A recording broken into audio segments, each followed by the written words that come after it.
Perkenalkan, namaku Ferry, usiaku 18 tahun, dan saat ini aku kelas 3 SMU swasta di kota Surabaya. Perkenalanku dengan pacarku yang bernama Adelia. Kira-kira setahun yang lalu, keluarga Adelia termasuk keluarga yang kaya raya. Ayahnya bernama Pak Hendrik, berusia 58 tahun masuk dalam jajaran anggota dinas. Sedangkan istrinya bernama Bu Aulia, berumur 42 tahun. Bu Aulia itu orangnya cantik, tingginya sekitar 164 cm, kulitnya putih. Beliau asli Manado, rambutnya sebahu, orangnya ramah dan berwibawa. Kesibukan ibu pacarku ini hanya di rumah saja alias ibu rumah tangga. Dalam masa pacaran, boleh dibilang aku kurang pemberani karena memang Adelia orangnya selalu memegang prinsip untuk menjaga kehormatan karena dia merupakan anak tunggal. Dia selalu berkata bahwa kehormatannya hanya untuk suami kalau nanti sudah sah saja, karena itulah pesan dari mamanya. Dan ya dia hanya mengizinkan aku untuk mencifok saja, itu juga kalau malam minggu. Sebenarnya aku bukanlah orang yang alim, karena kawan-kawanku, Andi, Dito, dan Roy terkenal gangnya playboy. Maka sebagai pelampiasanku, dikarenakan pacarku orangnya alim, aku sering mencari kesenangan di luar bersama teman-temanku. Rata-rata dari kami adalah anak orang gedean, jadi bagi kami uang bukanlah soal yang penting happy. Suatu hari, tepatnya minggu sore, kami berempat pergi ke Tretes dan rencananya akan menyewa hotel. Sesampainya di sebuah hotel, kami segera ke resepsionis dan kami segera memesan 2 kamar. Dan saat itu, aku hanya duduk di ruang tunggu sambil mengawasi Dito dan Andi yang sedang memesan kamar. Namun, tiba-tiba pandanganku jatuh pada wanita setengah baya berkacamata hitam di sebelah Dito yang sepertinya lebih dulu memesan kamar di hotel tersebut. Aku seperti tak percaya, dia ternyata Tante Aulia, yaitu ibunya Adel. Dan tampaknya yang sedang bersamanya adalah seorang pemuda yang aku sendiri tidak kenal. Mereka kelihatan mesra sekali. Dari situ timbullah niatku untuk menyelidiki apa sebenarnya tujuan Tante Aulia datang ke hotel ini. Setelah mendapat kunci, mereka kemudian melangkah pergi untuk menuju kamar yang dipesan. Lalu aku menguntitnya diam-diam. Di situ aku beralasan mau ke toilet kepada teman-temanku. Oh, ternyata mereka menuju ke kamar melati nomor 3, yaitu salah satu kamar VIP yang dimiliki oleh hotel itu. Kemudian aku balik lagi ke teman-temanku.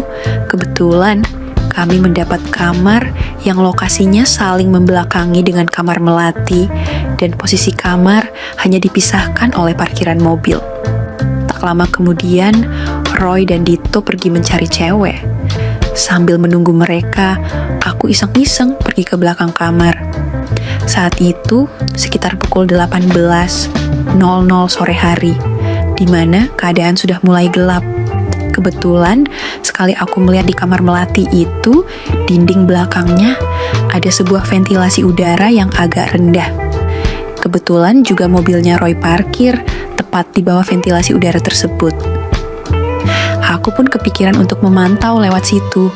Siapa tahu aku bisa mendapatkan informasi atas rasa penasaranku terhadap calon ibu mertuaku yang tadi masuk ke kamar VIP itu. Nah, dengan bermodalkan memanjat mobil Roy, aku bisa melihat apa yang terjadi di dalam kamar itu. Ternyata ibu pacarku yang di rumah kelihatan alim, berjilbab dan berwibawa, tak disangka sedang bercukur-ukuk dengan pria lain yang umurnya jauh lebih muda darinya. Aku masih syok dan tak menyangka. Apalagi setelah menyaksikan pertandingan game kreatif Tante Aulia bersama berondongnya. Kacau, jos juga ya. Boh di calon mama mertuaku ini, tua-tua bersantan. Batinku seraya menahan semangat kreativitas pada diriku. Tak sadar, aku hampir saja berkreasi dengan kreativitasku on the spot. Tapi, aku tersadar dan kembali ke kamar yang kami sewa. Jam 10 malam setelah itu, aku keluar dari kamar, ku nyalakan udut merek Asproku dan duduk di teras kamar. Kala itu, rasanya udara sangat dingin, pas kali jika disertai dengan menyalakan udut favoritku. Kembali, ku tengok kamar, melati nomor 3 dari ventilasi tadi, kelihatan lampunya masih menyala. Berarti mereka belum pulang, pikirku. Tiba-tiba, aku ingat Tante Aulia selalu bawa HP. Aku sendiri juga kebetulan bawa, tapi aku ragu apakah HP-nya diaktifkan. Tapi akan ku coba saja. Begitu ketemu nomornya, lalu ku tekan dial dan terdengar nada panggil di dalam kamar itu. Tante Aulia terbangun lalu buru-buru mengangkat HP-nya. Dia sempat melihat nomor yang masuk. "Halo, ini Ferry ya. Ada apa, Fer?" kata Tante Aulia dari dalam kamar. "Mama sedang di mana?" tanyaku. "Ya, aku manggil Tante Aulia dengan sebutan Mama karena Adele yang minta. Katanya, nanti kalau kita menikah kan panggilnya juga Mama." "Loh, apa kamu nggak tanya Adele? Ini aku kan nginap di rumah neneknya Adele di Blitar. Neneknya lagi sakit," kata Tante Aulia beralasan. "Sakit apa, Mah?" tanyaku berlagak pilon. Dia diam sejenak. "Ah, enggak, cuma jantungnya kambuh, tapi sudah baikan kok, besok juga ibu pulang," katanya pintar bersandiwara. "Memangnya kamu ada perlu apa?" tanya Tante Aulia. "Maaf, Mah, tapi Mama jangan marah ya," jawabku. "Sudah katakan saja, aku capek nih," ujarnya lagi menambah alasan. "Mama capek habis ngapain?" tanyaku. Anu tadi mijitin neneknya Adele," katanya gugup. "Bener, Mah, masa orang sakit jantung kok dipijitin, bukannya mijitin yang lain," kataku mulai berani. "Kamu kok nggak percaya sih? Apa sih maksudmu?" jawabnya gelagapan. "Sekali lagi maaf, Mah, sebenarnya saya sudah tahu semuanya," sahutku. "Tak tahu apa kamu?" Dia mulai gelagapan dan panik. "Bukannya Mama sekarang berada di hotel di kamar melati nomor 3 bersama orang yang bukan suami Mama?" kataku. "Ferry, kamu di mana?" katanya bingung. "Temui saya di belakang kamar Mama, di dalam mobil Civic putih sekarang. Kita bisa pecahkan masalah ini tanpa ada orang yang tahu, Ma," kataku menantang.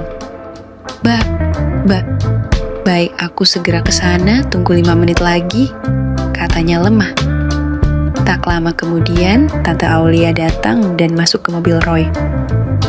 "Malam, Mah," sapaku ramah. "Ferry tolong ya, kamu jangan buka rahasia ini," katanya memohon.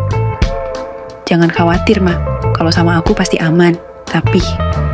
Aku bingung mau meneruskan. "Tapi apa, Ferry? Ngomong dong cepetan, jangan buat aku tensin di sini, tolong deh, jaga nama baik Mama." "Mama baru 2 kali begini kok, itu juga gara-gara Mama udah nggak tahan lagi, bener loh," katanya merajuk. "Tunggu dulu, emang sama Om Hen, Mama nggak puas?" tanyaku. "Sebenarnya sih, Mas Hen itu udah menuhin kewajibannya, cuman sekarang dia kan udah agak tua jadinya ya. Kamu tahu sendiri kan gimana tenaganya kalau orang sudah tua, makanya kamu harus maklum. Kalau kebutuhan yang satu itu belum terpenuhi, bisa gila sendiri Mama. Kamu kan udah dewasa, masalah kreativitas kayak gitu harusnya udah paham. Paling tidak, kamu sudah tahu alasannya. Sekarang tolong Mama ya, jaga rahasia Mama, please," katanya mengibah. "Baik, Ma, akan aku jaga rahasia ini, tapi tergantung," ucapku gantung. "Tergantung apa?" tanya Tante Aulia penasaran. "Tergantung imbalannya, terus yang buat tutup mulut apa dong? Masak mulut saya dibiarin terbuka," jawabku. "Kamu minta uang berapa besok Mama kasih?" balas Tante Aulia agak sombong. "Papa, saya masih bisa kok ngasih uang berapapun. Emangnya uang bisa untuk tutup mulut, lihat mah," ucapku sambil aku keluarin uang 100.000 lalu kutaruh di mulut. Kemudian uang itu jatuh ke lantai mobil. "Tuh, jatuhkan uangnya," kataku sambil ketawa kecil. "Hihihihi, kamu bisa aja bercanda, terus kamu minta apa?" Tanya Tante Aulia. Hubungan pacaran saya sama Adelia kan udah lama, tapi dia cuma ngasih itu saja. Yang lainnya gak boleh sama mamanya. Sebenarnya saya pengen ngerasain yang lainnya, kataku. Gila kamu, anakku kan masih asli, harus bisa jaga diri dong, jawabnya emosi. Saya kan laki-laki dewasa mah, pasti juga kepingin ngerasain hal kreatif gituan. Gimana kalau selain cipokan dari Adele, saya belajarnya sama Mama Aulia saja? Tanyaku berani. Wah, kamu semakin kurang ajar saja. Mulai besok, kamu gak boleh pacaran lagi sama anakku, ancamnya serius. Memangnya Mama pengen lihat berita di koran, istri anggota dinas Jatim berselingkuh. Aku balik mengancam. Jangan dong kamu kok. Gitu sih, aku cuman bercanda kok. Kamu boleh kok ngelanjutin hubungan kamu dengan Adele. Terus kalau mau diajarin berkreasi penuh kreativitas begitu. Mama gak keberatan kok. Sekarang juga boleh, katanya. Akhirnya dia mengalah. Mama mau sama saya sekarang. Tanyaku gak percaya. Udahlah, ayo ke kamar Mama. Tapi biar pemuda itu kusuruh pulang dulu, katanya sambil melangkah pergi menuju kamarnya. Malam itu, kulihat jam tanganku sudah menunjukkan pukul 23,12 malam. Tak berselang lama, kulihat seorang pemuda keluar dari kamar Tante Aulia dan aku pun segera masuk ke dalam kamar itu. Kulihat Tante Aulia sedang duduk di meja rias sambil menyisir rambutnya menghadap ke cermin. Gak usah berdandan, Mah. Udah cantik kok, kataku memuji kecantikannya. Emang Mama masih cantik? Tanyanya. Buat apa saya bohong? Sudah lama saya mengagumi kecantikan Mama, jawabku. Malah saya sering terinspirasi, kataku merayunya. Ya udah, gak usah dijadikan inspirasi lagi. Orangnya udah ada di depan kamu kok, katanya sambil berdiri dan berjalan ke arahku. Aku pun sudah tidak sabar. Ayo, kita mulai game kreatifnya. Ini kan yang kamu inginkan, ucap Tante Aulia sembari memulai pelajaran pekerjaan kreatif yang belum pernah aku dapatkan dari Adele anaknya. Begitu kulihat, aku sangat terkesima dengan yang masih bertutupkan aksesoris mentereng itu. Terlihat wadidaw, meskipun belum dikupas kreatif cup penutupnya. Dikupas dong sayang, masa dilihatin aja, katanya pengen nyicipin, ucap calon ibu mertuaku itu seraya dengan kreatifnya mengasih unjuk yang wadidaw itu tadi yang masih berperlindung aksesoris. Kemudian aku pun mulai mengupasnya secara kreatif. Kalau kutaksir terlihat sangat berbeda dengan Adele yang selama ini bahkan hanya bisa kupandangi dari luar rumah saja. Gue deh banget mah, hasil kerja kreatif Om Hen, tekstur envok berkualitas tinggi ini. Kerjakan pelan fair, jangan dicokot. Maaf habisnya gregetan kalau sama Adele nggak boleh. Enak mah. Udah habiskan, terus lanjut ke pekerjaan kreatif lanjutan yang kamu cita-citakan banget selama ini. Iya mah, makasih banget loh mah. Aku sudah dikasih kerjaan kreatif ini. Dan malam itu, di kamar melati nomor 3, terjadilah sesuatu yang harusnya tidak terjadi. Saling adu jurus dengan teknik dan skill masing-masing dalam pekerjaan dan game kreativitas itu. Kuakui teknik teori berlaku yang aku pelajari dari film Jepang favoritku kalah hebat dari teknik kreatif Tante Aulia. Meskipun dia bilang baru 2 kali, tapi aku yakin dia bohong, pasti sudah sering berkali-kali berkreasi dalam game kreatif multiplayer ini. Karena setelah 1 jam bertarung hebat dalam game kreatif dan menyajikan jurus andalan masing-masing sesuai teori yang berlaku, aku masih dikagetkan dengan 1 jurus kreatif Tante Aulia yang alim ini, yaitu jurus ulti didorong dari belakang. Fer, cobain ya jurus kreatif ulti Mama. Kamu laksanakan dan kerjakan jurus ini dari belakang, perintahnya.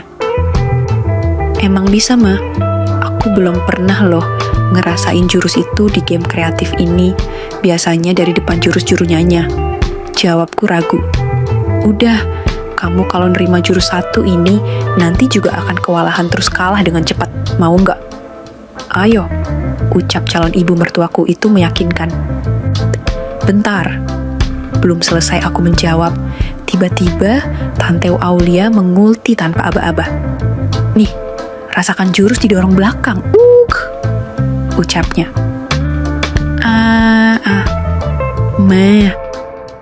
Aku jadi tak karuan karena ternyata sangat menekan kreativitas sekali. Tak kusangka sedikidau ini. Kuakui memang Tante Aulia sangat-sangat hebat. Karena beliau, aku bisa merasakan hal kreatif yang tidak dikasih sama Adele pacarku. Bahkan dapat pengalaman baru yang sangat begitu berarti dan indah bagiku.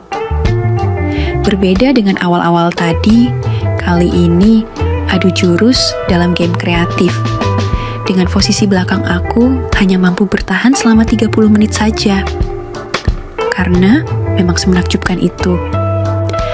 Tidak pernah kusangka calon ibu mertuaku, Tante Aulia yang notabene alim ini sangat pandai dalam hal adu jurus game kreatif.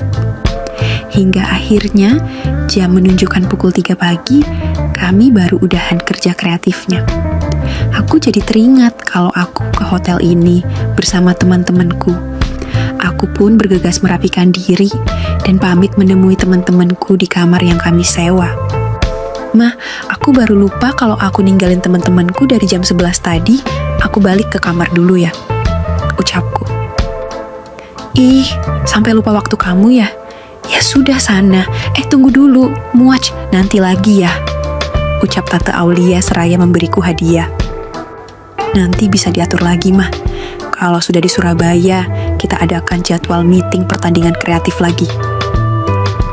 Oke, calon ibu mertuaku yang cantik, Mama enak banget, ucapku sambil berjalan menuju pintu kamar. Bye, inget jangan sampai bocor ke Mas Hen dan Adele ya. Awas kamu, ini biar jadi rahasia kita berdua saja, sahutnya.